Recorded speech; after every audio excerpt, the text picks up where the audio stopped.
Cảm ơn bạn đã ghé kênh YouTube Tiểu Na Audio.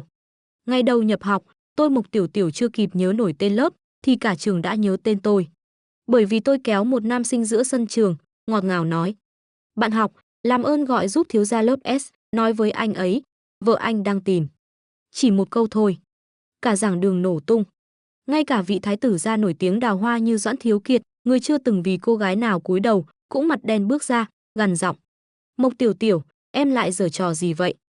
Thì, tôi chỉ muốn đòi lại chút công bằng cho vị hôn thê chính thức bị anh lờ đẹp cả buổi sáng thôi. Ai bảo anh dám ôm gái trước mặt tôi? Muốn sống yên ở ngôi trường này. Xin lỗi, chưa đến lượt anh quyết định. Hắn là công tử đào hoa nổi danh gần xa. Chỉ cần là con gái xinh đẹp thì hắn đều theo đuổi cho bằng được. Nhưng lại chưa từng có ai được hắn hôn qua. Mọi người đều chờ xem. Vị thiếu gia ngạo mạn bất kham này sẽ khuất phục dưới váy ai. Cho đến một ngày, một cô gái xuất hiện. Hắn kéo tay cô gái trước mặt mọi người, hôn lên mu bàn tay rồi nói: "Vợ yêu, em đừng giận nữa được không?" Thấy cảnh tượng đó, tất cả mọi người đều sững sờ. Lúc này Mộc Tiểu Tiểu vừa chuyển trường ngày đầu tiên, đã nhìn thấy Doãn Thiếu Kiệt đang ôm một cô gái, tình tứ thân mật. Tên này thật quá đáng. Biết rõ hôm nay là ngày đầu tiên tôi đến trường, không quen ai cả, vậy mà còn mải mê tán gái.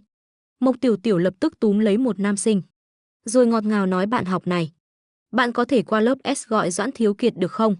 Nói là vợ anh ấy tìm." Nam sinh ngơ ngác gật đầu được. "Tôi đi ngay đây." Mộc Tiểu Tiểu núp ở góc tường lén nhìn. Chỉ thấy nam sinh kia bước vào lớp S, gọi to: "Doãn Thiếu Kiệt, vợ cậu tìm cậu đấy." Lớp học đang ồn ào lập tức im bặt. Mộc Tiểu Tiểu không nhịn được che miệng cười trộm. Không bao lâu Doãn Thiếu Kiệt mặt đen thui bước ra. Nhìn thấy Mộc Tiểu Tiểu núp trong góc, anh làm ra vẻ đúng là em thật. "Mộc Tiểu Tiểu, em biết ngay là anh. Cố tình đến gây rối phải không?" Mộc Tiểu Tiểu ngẩng cao đầu nói: "Đồ Doãn Thiếu Kiệt, anh chỉ lo đi tán gái chẳng thèm để ý đến em. Cứ đợi đấy, tối nay về nhà họ Doãn, em sẽ mách mẹ Doãn cho coi." Doãn Thiếu Kiệt bất lực thở dài: "Cô tổ ơi, rốt cuộc em muốn sao đây?"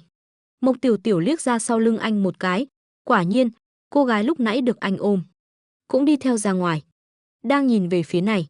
Mộc Tiểu Tiểu mỉm cười nói với anh: "Anh làm em giận rồi. Muốn em nguôi thì phải nghe lời em." Doãn Thiếu Kiệt lười nhác nói: "Em muốn anh làm gì?" Mộc Tiểu Tiểu nhìn dáng vẻ điển trai của anh có chút ngần ngơ. "Rất đơn giản, anh lại đây ôm em một cái, rồi hôn lên mặt em." "Nhanh lên!" Doãn Thiếu Kiệt hơi nheo mắt lại. Anh không cần quay đầu, cũng biết phía sau có không ít người đang lén nhìn. Vừa nãy nghe nói vợ tìm anh, ai nấy đều kinh ngạc. Nếu giờ anh còn tỏ ra thân mật với Mộc Tiểu Tiểu, thì chẳng khác nào xác nhận câu vợ anh ấy là thật. Câu này không được. Giữa thanh thiên bạch nhật em không thấy ngại, nhưng anh còn cần mặt mũi. Anh kiếm cớ từ chối. Mộc Tiểu Tiểu tức điên lên. Tên này lại không nghe lời cô. Cô bĩu môi đầy bất mãn trách Doãn Thiếu Kiệt: "Anh thay đổi rồi, trước đây anh đâu có như vậy. Em bảo gì anh cũng không từ chối. Giờ vì người con gái khác mà không quan tâm em nữa. Tốt thôi, tình cảm bao năm nói dứt là dứt. Em ghét anh rồi." Nói xong, quay người bỏ đi. Doãn Thiếu Kiệt bất đắc dĩ thở dài, đưa tay kéo cô lại ôm vào lòng. Bất lực nói: "Thế này được chưa? Thật chẳng biết làm sao với em. Em bày trò thế này vui lắm hả? Anh còn phải giải thích với bạn gái nữa. Thật phiền lắm đó." Mộc Tiểu Tiểu hừ nhẹ một tiếng. "Anh thương bạn gái đến vậy sao? Hiện giờ em dù gì cũng là vợ sắp cưới của anh mà. Dỗ em một chút thì sao chứ?" Doãn Thiếu Kiệt hơi khó chịu nói: "Em biết rõ anh ghét nhất là phải giải thích. Anh bực là vì thế." Mộc Tiểu Tiểu ngẩng đầu cười gian: "Anh cũng có thể không cần giải thích mà. Nghe nói anh thường xuyên đổi bạn gái. Dù sao mấy hôm nữa cũng không phải cô ta nữa. Giải thích làm gì? Thôi ôm cũng ôm rồi. Về lớp đi. Trưa em sẽ tìm anh ăn cơm." Mộc Tiểu Tiểu rời khỏi vòng tay anh, bày ra dáng vẻ dùng xong là bỏ. "Không cần đâu, em không ăn với anh đâu. Hôm nay em vừa quen một anh đẹp trai. Lát nữa định đi ăn với anh ấy." Doãn Thiếu Kiệt nheo mắt: "Anh đẹp trai? Cả cái trường này người đẹp trai nhất đang đứng trước mặt em đây. Em không ăn với anh, lại đi ăn với gã đàn ông khác." Mộc Tiểu Tiểu nhướng mày: "Ô ô ô, anh ghen à?" Doãn Thiếu Kiệt rõ ràng không vui nhưng nói: "Anh ghen gì chứ? Chỉ là thấy mắt thẩm mỹ của em có vấn đề." Nhưng trong lòng lại nghĩ: lẽ nào cô ấy thật sự đã quen ai đó rồi? Anh đẹp trai đó là ai nhỉ? Mộc Tiểu Tiểu liếc về sau anh, xác nhận cô gái kia đang tức giận. Liên đắc ý cong môi, còn cố ý dùng ngón tay móc cằm anh một cái. Trưa nay em không đi với anh đâu. Tối em sẽ ân sủng anh nhé, đi đây. Nói xong liền tung tăng chạy đi. Về đến lớp, chào đón cô là tiết ngữ văn. Tiết này với Mộc Tiểu Tiểu, quả thật là liều thuốc ngủ. Cô cứ gật gù liên tục như gà mổ thóc. Sau giờ học bạn ngồi trước là Dư Chiết quay lại nhìn cô, cười dở khóc dở. Cậu có biết vừa nãy cậu ngủ ngon thế nào không? Tớ suýt nữa bị cậu lây rồi. Mộc Tiểu Tiểu chống tay lên bàn nhảy dựng dậy. Cuối cùng cũng tan học rồi, đói quá, đi ăn thôi, canteen ở đâu, đồ ăn có ngon không? Hai người nói chuyện suốt cả buổi sáng, giờ đã thân thiết hơn, như bạn bè vậy. Dư Chiết không nhịn được mà trêu đùa, ngủ no rồi lại ăn. Mộc Tiểu Tiểu, cậu là heo à? Mộc Tiểu Tiểu trừng mắt nhìn cậu, mới là heo ấy. Giờ chưa, đương nhiên phải ăn. Chẳng lẽ cậu không ăn à? Mau dẫn tớ đi canteen. Cậu bao nhé. Mộc Tiểu Tiểu sau khi quen thân sẽ trở nên rất không khách sáo. Huống hồ cô đã biết Dư Chiết là thiếu gia nhà giàu, bao bạn học ăn cơm chẳng tốn bao nhiêu. Đang nói thì Mộc Tiểu Tiểu bỗng la lên, trời ơi, tôi quên mất rồi, tôi còn phải đi tìm một người nữa. Dư Chiết nghi hoặc hỏi, cậu tìm ai vậy?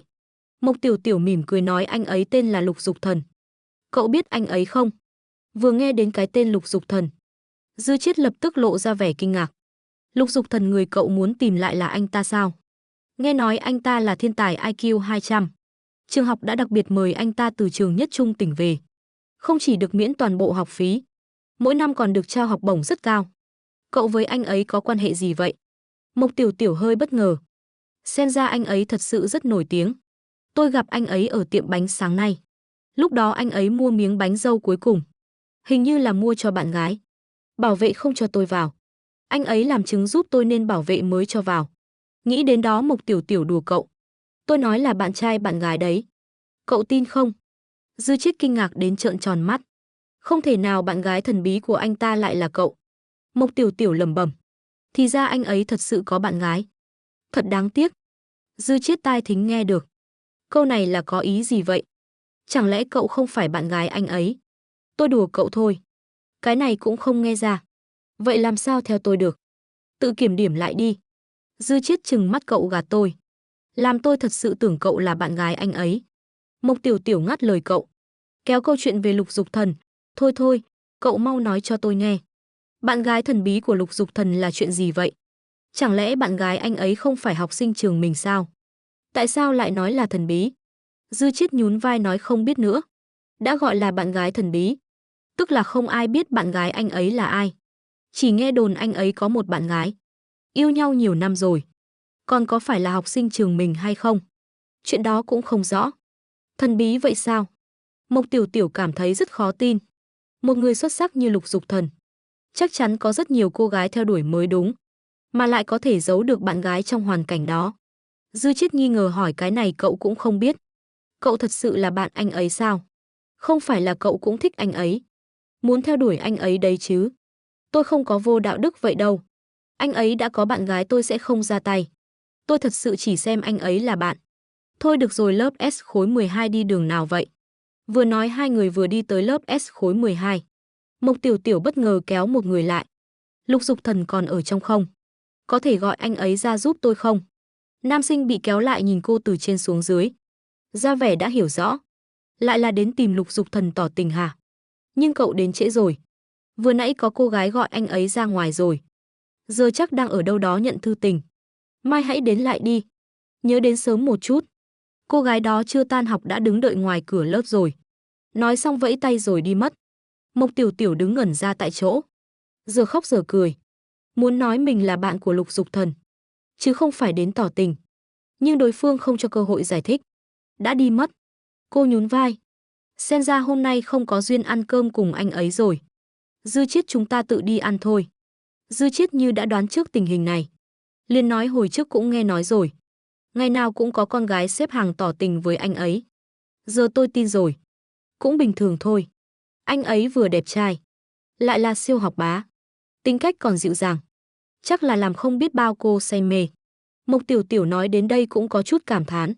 Nam sinh như Lục Dục Thần, thật đúng là rồng trong loài người. Bạn bè thì nên kết với kiểu người như vậy. Dư Chiết nghe xong lại lộ ra vẻ khác thường dịu dàng. Cậu nhầm rồi chăng? Lục Dục Thần là nổi tiếng lạnh lùng đấy. Đừng thấy ngày nào cũng có con gái tỏ tình. Anh ấy chẳng thèm liếc lấy một cái. Mộc Tiểu Tiểu nghĩ một lúc rồi lắc đầu nói không đâu. Tôi thấy anh ấy là người rất dịu dàng mà. Sao có lạnh lùng như cậu nói? Là do anh ấy chỉ dịu dàng với cậu thôi. Dư Chiết vẫn không tin. Cậu từng thấy rõ sự lạnh lùng của Lục Dục Thần. Chưa từng nghe ai nói. Lục Dục Thần có dính gì đến dịu dàng cả. Mộc Tiểu Tiểu mím môi cười thật sao? Chẳng lẽ tôi là người đặc biệt với anh ấy? Dư Chiết nhìn bộ dạng cô mà thấy đau đầu. Đi ăn thôi. Tôi cũng đói rồi. Mộc Tiểu Tiểu vừa bước vào căn tin. Đã cảm nhận được làn khí mát lạnh. Đang định tìm chỗ ngồi. Thì gặp một nam sinh cùng lớp. Chọc ghẹo họ sao hai người lại đi cùng nhau vậy? Mới quen một buổi sáng thôi. Chẳng lẽ vừa gặp đã thấy hợp? Lúc đó các bạn học khác cũng cười đùa theo. Ở bên nhau đi. Mấy tiếng nói đồng thanh vang dội trong căn tin. Khiến người xung quanh đều nhìn sang. Doãn Thiếu Kiệt vừa bước vào. Đúng lúc nghe thấy tiếng ồn đó. Anh vô thức nhìn sang. Không ngờ lại thấy Mộc Tiểu Tiểu. Còn có Dư Chiết bên cạnh cô. Doãn Thiếu Kiệt hơi nheo mắt lại. Nam sinh kia chính là cái người mà cô gọi là đại soái ca. Chỉ thế thôi mà gọi là đại soái ca sao? Anh thầm đánh giá mắt nhìn người của Mộc Tiểu Tiểu. Lúc trước còn để tâm đến câu nói của cô. Giờ thấy mặt mũi cậu ta rồi. Mọi vướng bận đều tan biến. Thứ như vậy sao có thể so được với anh? Doãn Thiếu Kiệt ôm cô gái bên cạnh đi lên tầng 2. Anh luôn là tâm điểm mọi ánh nhìn. Nên vừa xuất hiện, các nữ sinh cùng lớp với Mộc Tiểu Tiểu cũng bị thu hút. Mê mẩn nói là thiếu gia Kiệt đấy, anh ấy lên tầng 2 rồi. Hay là chúng ta cũng lên tầng 2 ăn nhé? Thiếu gia Kiệt thật sự rất đẹp trai. Từng cử chỉ đều toát lên khí chất quý tộc. Quả nhiên là nam thần của trường chúng ta. Mộc Tiểu Tiểu nghe mấy lời đó có chút không chịu nổi. Anh ta là nam thần của trường. Chẳng lẽ không có ai đẹp trai hơn anh ta sao? Tôi thấy Lục Dục Thần lớp 12 cũng rất đẹp trai mà. Câu này vừa thốt ra, lập tức bị mấy nữ sinh trừng mắt. Dư Chiết vội kéo áo Mộc Tiểu Tiểu nhỏ giọng nhắc cậu chú ý lời nói. Họ đều là fan cùng của thiếu gia Kiệt đấy. Cậu nói anh ta không tốt, họ sẽ liều mạng với cậu. Mộc Tiểu Tiểu bày ra vẻ mặt như nuốt phải ruồi. Fan cuồng á? Tên đó mà cũng có fan cuồng sao? Cô thật muốn nói mấy cô gái đó bị mù hết rồi à? Nếu muốn thích, thì nên thích kiểu như Lục Dục Thần ấy. Đẹp trai lại còn học bá nữa. Dư Chiết nhìn cô đầy khó hiểu. Cảm thấy cô tỏ ra không quan tâm Doãn Thiếu Kiệt. Mới là điều kỳ lạ hơn. Tiểu Tiểu chẳng lẽ cậu không thấy Doãn Thiếu Kiệt rất đẹp trai sao? Cậu không thích kiểu người như vậy à? Mộc Tiểu Tiểu nhún vai, anh ta đẹp trai á? Không thấy vậy chút nào. Thật ra lúc nói câu đó, cô không nhịn được lè lưỡi trong lòng. Có chút khẩu thị tâm phi. Tuy không muốn thừa nhận, nhưng tên Doãn Thiếu Kiệt đó đúng là có khuôn mặt rất điển trai. Muốn tìm người đẹp trai hơn anh ta đúng là hơi khó. Nhưng không có nghĩa là phải mê mẩn anh ta. Cô từ nhỏ đã nhìn mặt anh ta lớn lên. Chắc là đã miễn dịch rồi. Chúng ta lên tầng 2 ăn đi. Vài nữ sinh lập tức đứng dậy. Trừng mắt nhìn Mộc Tiểu Tiểu rồi đi lên lầu. Dư Chiết bất lực nhìn Mộc Tiểu Tiểu, thấy chưa? Đã bảo cậu nói nhỏ một chút mà. Cậu mới đến trường hôm nay đã gây thù chuốc oán. Cẩn thận mấy nữ sinh trong lớp không thèm chơi với cậu. Mộc Tiểu Tiểu không quan tâm, tôi không thích giả tạo. Chẳng lẽ phải hùa theo họ sao? Làm bạn kiểu đó thì chẳng có ý nghĩa gì. Hơn nữa, cô thích kết bạn với kiểu như Lục Dục Thần hơn. Những nữ sinh như kia, chỉ vì cô nói không thích Doãn Thiếu Kiệt mà trở mặt. Kết giao với họ chẳng có gì thú vị. Thôi thôi, cậu muốn ăn gì? Tôi mua cho. Dư Chiết ân cần hỏi. Tôi đi với cậu. Mộc Tiểu Tiểu đứng dậy đáp. Nam sinh bên cạnh dùng ánh mắt mờ ám nhìn họ một cái. Trêu ghẹo Mộc Tiểu Tiểu hay là cậu hẹn hò với Dư Chiết đi. Thấy hai người khá xứng đôi đó. Nói xong cả đám cười ồ lên. Mộc Tiểu Tiểu bất lực trừng mắt nhìn họ. Mấy người này thật nhảm nhí. Thấy nam nữ đi chung là lại muốn gắn ghép ngay. Nhưng cô cũng không muốn làm mất mặt Dư Chiết lúc này. Dù sao nửa ngày bên nhau, cô thấy Dư Chiết rất phù hợp làm bạn. Dư Chiết rất tốt mà. Tôi sẽ cân nhắc. Mấy người đừng nhiều chuyện ảnh hưởng bọn tôi nữa. Dư Chiết quay đầu nhìn Mộc Tiểu Tiểu hỏi. Cậu nói thật chứ? Mộc Tiểu Tiểu trừng mắt nhìn cậu, tôi đã bảo rồi. Phải biết phân biệt câu nào tôi nói thật, câu nào đùa. Dư Chiết ủ rũ xị mặt. Vậy vừa rồi là câu đùa sao? Tôi còn tưởng cậu thật sự nghĩ tôi tốt, sẽ cân nhắc hẹn hò với tôi. Tự nhiên thấy hơi buồn. Cậu ôm ngực làm bộ dáng đau lòng. Mộc Tiểu Tiểu còn định nói gì đó, thì vừa vặn thấy Doãn Thiếu Kiệt từ tầng 2 đi xuống. Sắc mặt anh có chút khó coi nhìn về phía họ. Mộc Tiểu Tiểu trừng mắt nhìn anh. Ánh mắt lại lướt sang cô gái anh đang ôm. Trong lòng cười lạnh. Trước mặt chính thất là tôi, mà còn dám ôm ấp người khác. Đã thế lại còn bày ra bộ mặt khó chịu. Tôi lười để ý đến anh. Coi như Doãn Thiếu Kiệt không tồn tại. Cô quay đầu mỉm cười ngọt ngào với Dư Chiết. Còn gắp một miếng thịt kho đưa qua miệng anh, há miệng nào. Dư Chiết đầu đầy dấu hỏi nhìn cô. Như thể bị chiều mà hoảng loạn hỏi. Chẳng lẽ câu đó là thật? Mộc Tiểu Tiểu vẫn giữ nụ cười ngọt ngào, nhưng giọng hơi mất kiên nhẫn, nhanh há miệng. Dư Chiết cũng bật cười. Cúi đầu ăn miếng thịt kho cô gắp. Ngon không? Ngon lắm. Dư Chiết gật đầu, vậy tôi muốn ăn miếng của cậu. Cậu đút tôi nhanh lên. Mộc Tiểu Tiểu thúc giục. Khóe mắt không nhịn được liếc nhìn hướng Doãn Thiếu Kiệt. Doãn Thiếu Kiệt quả nhiên vẫn đang nhìn cô. Vừa ôm bạn gái vừa đi ra ngoài. Cậu muốn ăn miếng nào? Hay là thịt bò nhé? Dư Chiết hỏi. Miếng nào cũng được. Nhanh lên. Dư Chiết gắp miếng thịt đưa tới bên miệng cô. Lúc này Doãn Thiếu Kiệt đã rời khỏi căn tin. Mộc Tiểu Tiểu cũng mất hứng diễn trò. Bất ngờ đẩy đũa của Dư Chiết ra. Lạnh nhạt nói, cậu tự ăn đi. Tôi không muốn ăn nữa. Dư Chiết ngơ ngác nhìn cô. Sao cô thay đổi nhanh thế? Vừa rồi còn thân mật với cậu lắm mà. Tiểu Tiểu sao thế? Không thích ăn cá à? Vậy tôi lấy cho cậu món bò bít tết nhé. Mộc Tiểu Tiểu nhìn cậu. Chậm rãi từng chữ nói. Vừa rồi là câu nói đùa. Là để giữ mặt mũi cho cậu, hiểu chưa? Tôi với cậu là không thể nào. Nếu tôi chọn bạn trai, cũng phải chọn kiểu như Lục Dục Thần. Dư Chiết mặt đầy thất vọng, quả nhiên cậu thích Lục Dục Thần. Còn gạt tôi nói chỉ là bạn bè thôi mà. Đã nói rồi cậu hãy từ bỏ đi. Lục Dục Thần có bạn gái rồi. Hơn nữa quan hệ giữa họ rất tốt. Không ai chen vào nổi đâu. Cậu biết bao nhiêu người tỏ tình với anh ấy. Bị từ chối không? Im đi ăn cho đàng hoàng. Mộc Tiểu Tiểu không muốn giải thích với cậu nữa. Cô không phải thích Lục Dục Thần, mà là ngưỡng mộ anh ấy. Anh ấy là người có nguyên tắc. Người đã có bạn gái thì anh ấy sẽ không có tình cảm. Chỉ đơn thuần là bạn bè thôi. Đến chiều tan học, Dư Chiết đi cùng cô ra cổng trường. Xe của cậu ấy đến đón rồi. Cậu hỏi Mộc Tiểu Tiểu có cần đưa về không? Mộc Tiểu Tiểu khoát tay, không cần đâu. Tớ tự về được. Cậu đi đi. Mai gặp lại. Dư Chiết đành nghe theo. Đi xe buýt cũng không sao. Quen rồi sẽ ổn. Vừa nói vừa đẩy cô. Nhét cô vào trong xe. Đợi xe đi xa rồi, Mộc Tiểu Tiểu mới lén quay lại gần cổng trường. Gọi cho Doãn Thiếu Kiệt, anh đang ở đâu vậy? Ở ngoài làm gì thế? Đầu dây bên kia vang lên tiếng gió. Nghe như đang lái xe. Mộc Tiểu Tiểu không ngờ anh lại rời khỏi trường nhanh như vậy. Cô tức giận nói, anh về rồi à? Sao không đợi em? Rõ ràng anh là người đưa em đến trường. Lẽ ra phải đón em về nữa chứ. Doãn Thiếu Kiệt cười khẩy hai tiếng. Em không phải có đại soái ca bên cạnh sao? Để anh ta đưa em về chẳng phải tốt hơn? Cho anh ta cơ hội thể hiện. Mộc Tiểu Tiểu bĩu môi, em mặc kệ anh đang ở đâu. Mau đến đón em về.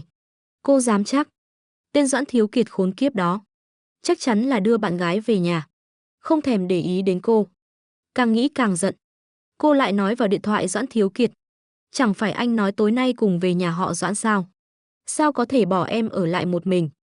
Cẩn thận em mách mẹ Doãn. Nói anh vì bạn gái mà mặc kệ em. Hưng, anh là con nít 3 tuổi hả? Con bay trò mách mẹ.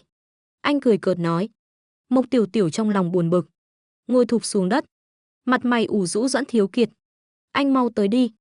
Vừa nói xong, một chiếc xe thể thao dừng ngay trước mặt cô. Mộc Tiểu Tiểu ngẩng đầu lên. Thấy Doãn Thiếu Kiệt đứng ngay đó. Đưa tay kéo cô dậy. Cười xấu xa nói, Mộc Tiểu Tiểu, em đúng là trẻ con. Lại còn ngồi chồm hổm ở đây. Người ta nhìn thấy. Còn tưởng em là học sinh tiểu học nhà bên. Mộc Tiểu Tiểu tức giận đánh anh một cái. Nhưng lại nở nụ cười. Thì ra tên này cố tình lừa cô. Nói là đang ở ngoài. Thực ra ở gần đó theo dõi cô. Cố ý đợi xem cô sẽ phản ứng thế nào. Anh vẫn luôn trốn nhìn lén em đúng không? Doãn Thiếu Kiệt đưa tay nhéo mũi cô một cái. Có vẻ không vui. Thì sao nào? Còn tưởng ngày đầu tiên em đến trường đã bị ai đó dụ dỗ đi mất rồi chứ. May mà em chưa đến mức quá ngốc. Gì chứ? Mộc Tiểu Tiểu bĩu môi. Bừng tỉnh nói, thì ra anh thấy hết rồi. Anh tưởng em sẽ lên xe của Dư Chiết sao? Không đời nào. Đừng nói là mới quen anh ta một ngày. Ngay cả chuyện em đang giấu thân phận cũng không muốn. Để ai biết em sống cùng Doãn Thiếu Kiệt đâu. Thôi lên xe đi. Doãn Thiếu Kiệt kéo tay cô, lôi cô vào trong xe. Anh đeo kính râm rồi đi vòng qua ghế lái. Mộc Tiểu Tiểu quay sang nhìn anh. Anh làm màu gì thế? Còn đeo kính râm cho ai xem? Vừa nói vừa giật lấy. Doãn Thiếu Kiệt bất đắc dĩ liếc cô một cái. Em như vậy mới buồn cười đấy. Giống con nít mặc đồ người lớn. Vừa ngố vừa không hợp. Kính râm hoàn toàn không hợp với em. Ngoan ngoãn ngồi yên đi. Trả lại đây. Doãn Thiếu Kiệt tay dài. Lợi dụng lúc cô không chú ý. Đưa tay giật lại. Thuần thục đeo lên. Đấy mới gọi là ngầu. Mộc Tiểu Tiểu suýt nữa bị dáng vẻ đó làm cho ngây người. Sao vậy? Doãn Thiếu Kiệt phát hiện cô có gì đó lạ. Quay đầu nhìn cô. Không có gì cả. Từ đây về nhà họ Doãn mất bao lâu vậy? Có xa lắm không? Doãn Thiếu Kiệt không hiểu. Chắc là đã quen với mấy kiểu suy nghĩ kỳ lạ của con gái. Không xa lắm. Hơn nửa tiếng thôi. Anh tập trung lái xe đi. Đừng nhìn em nữa. Em sợ xảy ra tai nạn. Mộc Tiểu Tiểu tỏ ra không tin vào kỹ thuật lái xe của anh. Còn ra vẻ ghét bỏ. Doãn Thiếu Kiệt không vui. Em dám nghi ngờ kỹ thuật của anh. Em có biết biệt danh của anh là thần xe không? Giờ vẫn chưa ai thắng nổi anh trên đỉnh Thu Dương đâu. Anh cứ nói đi. Dù sao em cũng chẳng biết thật hay giả. Nói tiếp đi, đừng ngừng. Mộc Tiểu Tiểu quen thói đấu khẩu với anh. Không thể để anh đắc ý được. Đợi lúc nào anh dẫn em đi tham quan xe đua của anh. Đến lúc đó em sẽ biết anh lợi hại cỡ nào. Xe đua à, em thích cái đó đấy. Mộc Tiểu Tiểu ra vẻ mưu kế thành công. Quả nhiên đã dụ được anh. Khiến anh chủ động rủ cô đi cùng. Doãn Thiếu Kiệt liếc cô một cái. Sao anh thấy mình như mắc bẫy vậy? Mộc Tiểu Tiểu nghiêng người cười toe toét với anh. Rồi lại giật kính râm của anh. Chỉ tay về phía trước nói lái xe đàng hoàng. Đừng phân tâm. Tính mạng bảo bối em đang nằm trong tay anh đấy. Nói xong vui vẻ đeo kính râm vào. Dùng tay đẩy nhẹ phần giữa kính như trong phim. Doãn Thiếu Kiệt lắc đầu bất lực. Không thèm đôi co với cô nữa. Một lúc sau cuối cùng cũng về đến nhà họ Doãn. Cánh cổng lớn mở ra. Xe của họ chạy vào. Đã thấy một hàng người giúp việc xếp hàng chào đón. Thiếu gia ngài đã về. Cô Mộc chào mừng về nhà. Mộc Tiểu Tiểu tháo kính râm vẫy tay với đám người hầu. Chào mọi người. Lâu rồi không gặp nhé. Doãn Thiếu Kiệt nắm tay cô kéo vào trong. Không phải chứ, em thật là rảnh quá. Hai người cùng bước vào trong. Bỗng nhiên vang lên tiếng pháo bông đùng đùng. Khiến cả hai giật mình. Rất nhiều dây duy băng rơi xuống người họ. Hai đứa về rồi à? Chúc mừng đính hôn nhé. Mọi người trong nhà hớn hở reo lên. Mộc Tiểu Tiểu và Doãn Thiếu Kiệt vừa đứng yên. Mẹ anh đã đi tới ôm chầm lấy Mộc Tiểu Tiểu. Hôn nhẹ lên má cô. Vui vẻ nói Tiểu Tiểu bảo bối. Từ nay con chính là con dâu mẹ rồi. Doãn Thiếu Kiệt đưa mắt nhìn quanh. Phát hiện phòng khách được trang trí rất hoành tráng. Còn mời rất nhiều người. Ai nấy đều ăn mặc sang trọng. Anh nhíu mày nhìn mẹ, chuyện gì đây? Mẹ anh cười tươi đáp. Hôm nay là tiệc đính hôn của hai đứa mà. Dù sao chọn ngày không bằng gặp ngày. Tổ chức luôn hôm nay đi. Tiểu Tiểu bảo bối. Lại đây xem nào. Mẹ đã đặt riêng một chiếc bánh kem rất xinh đẹp cho tiệc đính hôn. Con nhất định sẽ thích lắm. Mộc Tiểu Tiểu cũng chỉ biết cười khổ. Bị kéo đến bên chiếc bánh. Trước mặt là một chiếc bánh 10 tầng. Rất đẹp mắt. Như lâu đài công chúa vậy. Là mơ ước của mọi cô gái. Ba Doãn vỗ vai Doãn Thiếu Kiệt. Nghiêm túc nói sau này phải chăm sóc tốt cho Mộc Tiểu Tiểu nhé. Ba của cô đã giao cô cho con. Con không được làm cô ấy thất vọng. Ông nội Doãn gật đầu. Gương mặt nghiêm nghị thường ngày giờ tràn đầy nụ cười vui vẻ. Thấy hai đứa ở bên nhau. Ông đã mãn nguyện rồi. Doãn Thiếu Kiệt cạn lời. Vậy là không ai hỏi ý kiến anh. Có muốn cưới Mộc Tiểu Tiểu không? Nhưng dưới ánh mắt nghiêm khắc của ông nội, anh cũng không dám từ chối ngay giữa chốn đông người thế này. Tại buổi tiệc đính hôn, nhà họ Doãn chính thức tuyên bố Doãn Thiếu Kiệt và Mộc Tiểu Tiểu đã đính hôn, để hai người nuôi dưỡng tình cảm. Tạm thời chưa cần vội kết hôn, hơn nữa, cả hai vẫn chưa đủ tuổi kết hôn theo quy định. Doãn Thiếu Kiệt vừa thở phào nhẹ nhõm, thì mẹ anh cười tủm tỉm nói: "Chờ Tiểu Tiểu đủ 18 tuổi là có thể ra nước ngoài làm hôn lễ rồi." Doãn Thiếu Kiệt đứng cạnh lật trắng mắt. Mộc Tiểu Tiểu kéo anh sang một bên. "Anh không muốn cưới em đến vậy sao?" Doãn Thiếu Kiệt cười gian, ôm vai cô thì thầm bên tai. Hơi thở ấm áp phả bên tai cô. "Mộc Tiểu Tiểu, em chẳng phải luôn thầm thích anh sao? Nên mới muốn lấy anh." Nghe vậy, Mộc Tiểu Tiểu lập tức đẩy đầu anh ra. "Ai mà thích anh chứ? Em cũng là bị ép thôi nhé." "Vậy thì tốt quá. Chúng ta cùng chống lại chuyện này đi. Ba em thương em như vậy. Sẽ không ép em. Lấy người em không thích đâu." Nói đến đây, Doãn Thiếu Kiệt tự nhiên cau mày. Cô nhóc này thật sự không thích anh sao? Anh không tin. Cô chẳng có chút cảm tình nào với anh. Mộc Tiểu Tiểu biết anh đang nghĩ gì. Khẽ cười xin lỗi. Em không thể phối hợp với anh được. Dù sao, việc đính hôn của chúng ta đã thành sự thật. Tốt nhất là chấp nhận đi. Em chấp nhận rồi. Doãn Thiếu Kiệt nheo mắt nhìn cô. Luôn có cảm giác cô đang giấu điều gì. Mộc Tiểu Tiểu giang tay nhún vai, em đã chấp nhận rồi. Anh lo gì chứ? Chúng ta có cưới chính thức thì cũng phải đợi em. Đủ 18 tuổi vẫn còn lâu mà. Giữa chừng biết đâu sẽ có biến. Doãn Thiếu Kiệt lười nhác liếc cô. Anh không lo đâu. Cưới thì cưới thôi, có thêm một bà vợ cũng chẳng sao. Không có gì xấu cả. Vừa nói vừa tiến sát lại gần. Như thể sắp hôn cô. Mộc Tiểu Tiểu lùi ra sau, anh làm gì? Doãn Thiếu Kiệt cười đều. Mộc Tiểu Tiểu, em đánh giá thấp đàn ông quá. Anh thấy em hoàn toàn không hiểu đàn ông là gì. Muốn thử không? Vừa nói vừa bất ngờ ép cô vào tường. Ban đầu Mộc Tiểu Tiểu hơi hoảng, nhưng rất nhanh lấy lại bình tĩnh, trừng mắt nói thử đi. Rồi bất ngờ dùng đầu gối đánh lên. Doãn Thiếu Kiệt nhanh nhẹn né được, thuận tay bắt lấy chân cô đang đá tới. Tặc tặc hai tiếng, không ngờ em chủ động thế. Vợ yêu à? Đã vậy, anh cũng không khách sáo nữa. Doãn Thiếu Kiệt cười đắc ý, ha ha, vậy thì em nói một câu chồng yêu anh giỏi quá. Anh sẽ tha cho em. Mộc Tiểu Tiểu bĩu môi bướng bỉnh. Không nói anh ghê chết được. Nói không. Doãn Thiếu Kiệt đột nhiên cảm thấy có ánh nhìn mạnh mẽ. Lập tức tỉnh táo lại. Cả hai cùng nhìn về phía sau. Hầu như tất cả khách khứa đều đang nhìn họ. Trên gương mặt mọi người đều là ánh mắt ngưỡng mộ cặp đôi trẻ. Trời ơi, Mộc Tiểu Tiểu mặt đỏ bừng. Giờ mới nhớ đang trong lễ đính hôn. Vội vàng đẩy Doãn Thiếu Kiệt ra rồi chạy lên lầu. Sau lưng vang lên tiếng cười của các bậc trưởng bối. Trở lại trong xe, Mộc Tiểu Tiểu trách móc Doãn Thiếu Kiệt, đều tại anh. Trước mặt bao người mà còn dám ép em vào tường. Doãn Thiếu Kiệt nhún vai. Không xem là chuyện to tát nói thôi. Ép rồi thì ép rồi. Giờ nói lại có ích gì. Dù sao cũng là lễ đính hôn của chúng ta. Thân mật một chút thì sao. Vừa hay về đến căn hộ cao cấp. Xe từ từ chạy vào hầm để xe. Trong thang máy, Doãn Thiếu Kiệt lại một lần nữa áp sát. Tựa vào vách thang ép cô vào tường. Em xem có sao đâu. Mộc Tiểu Tiểu mặt vẫn còn đỏ. Nhanh nhẹn luồn dưới tay anh chạy thoát. Đó là vì da mặt anh dày nên mới không thấy gì. Em da mặt mỏng lắm nhé. Thang máy đến nơi. Hai người cùng đi tới cửa. Mộc Tiểu Tiểu quét vân tay mở cửa. Lúc này điện thoại của Doãn Thiếu Kiệt reo lên. Anh liếc nhìn số gọi đến. Lông mày hơi nhíu lại. Bất giác có dự cảm chẳng lành. Tiểu Kiệt à, bên kia điện thoại. Mẹ Doãn cười tươi rói. Có chuyện quên chưa nói với hai đứa. Mẹ đã cho người sửa lại căn hộ của con rồi. Giờ hai đứa là vợ chồng chưa cưới. Sau này phải ngủ chung một phòng. Như vậy mới sớm bồi dưỡng tình cảm. Hiểu chưa? Sửa lại căn hộ sao? Doãn Thiếu Kiệt nghi hoặc mẹ. Mẹ làm sao cho người vào được? Mẹ anh đáp đầy tự nhiên. Dù không có mật khẩu vân tay.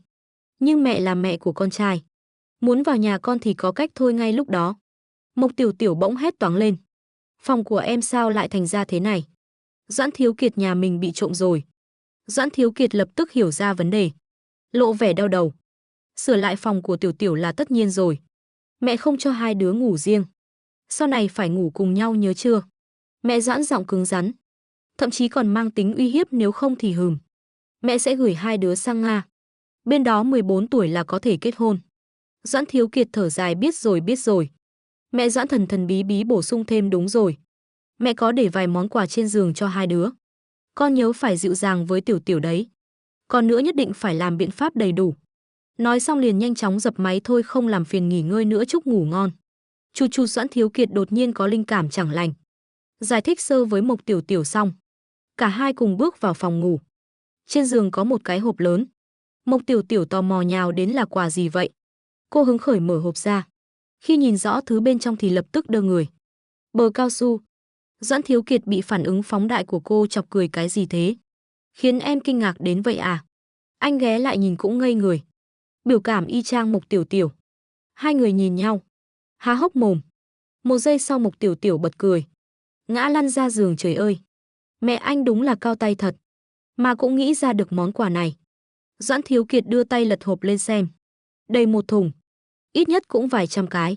Anh giờ khóc giờ cười cho nhiều thế này. Dùng đến bao giờ mới hết đây?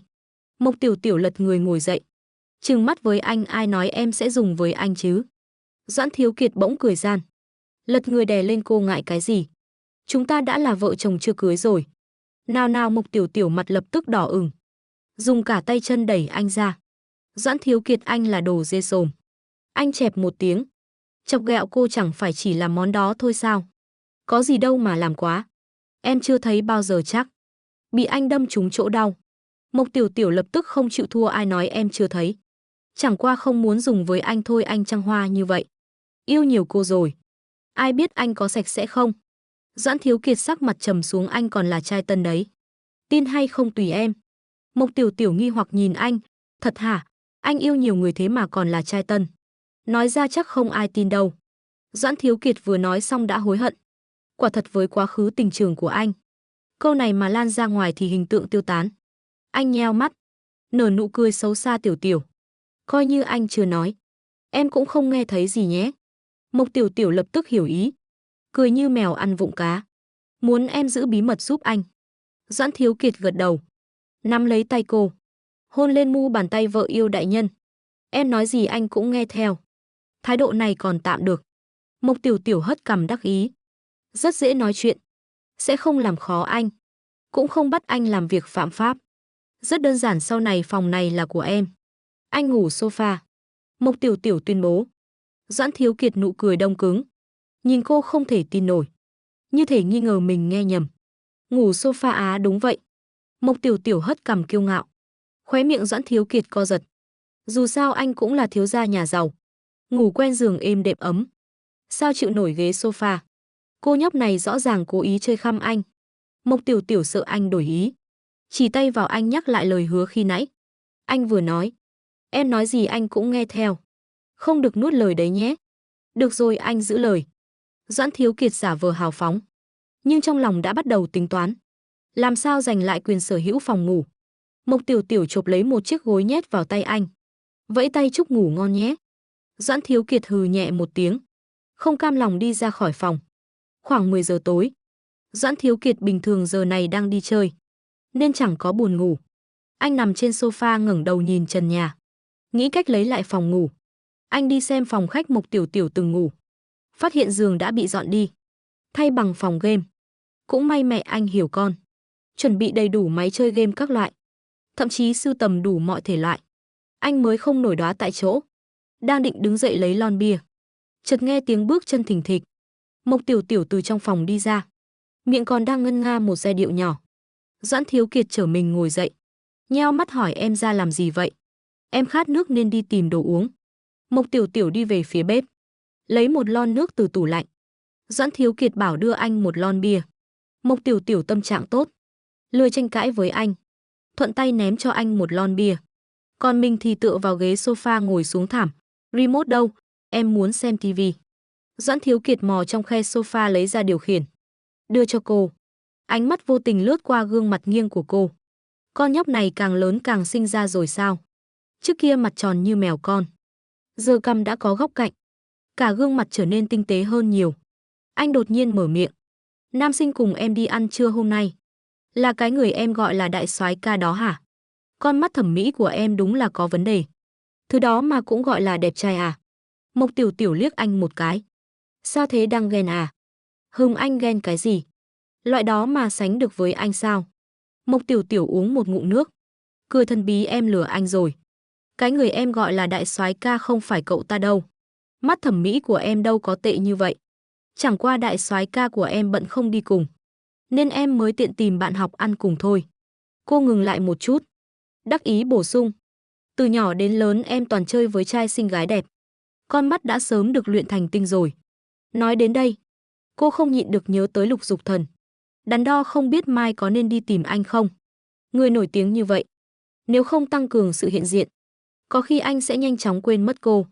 Doãn Thiếu Kiệt để ý thấy cô đang thất thần, trong lòng có chút chua xót, liền truy hỏi. Vậy em nói xem, cái người em gọi là đại soái ca đó là ai?